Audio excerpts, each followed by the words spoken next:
What's up guys, and welcome back to our channel. In today's video I'm gonna teach you how to create an account on eHarmony dating site, so make sure to stay until the end of the video. But before we move on, it would mean so much if you subscribe to our channel and hit that notification bell so you stay alerted whenever we post another video.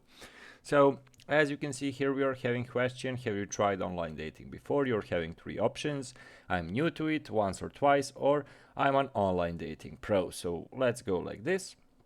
What kind of relationship are you looking for?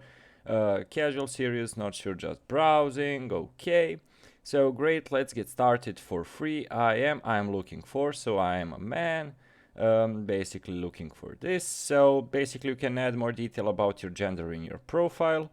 So you can join now by clicking below to register. You confirm you agree to terms and conditions. So I'll be back with you in a second.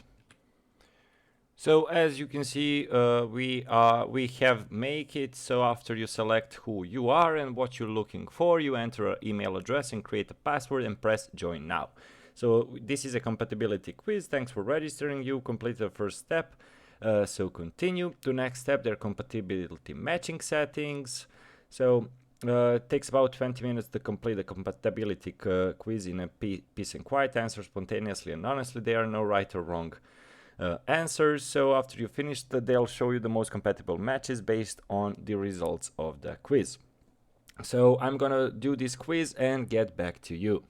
So guys, after around 15 minutes I have completed this quiz, so I have successfully created the account. So quiz takes a little bit of time, so make sure you answer some nice questions, because depending on the answers, the people compatible to you will appear on your matching screen. So thank you so much for watching and see you in our next video. Goodbye.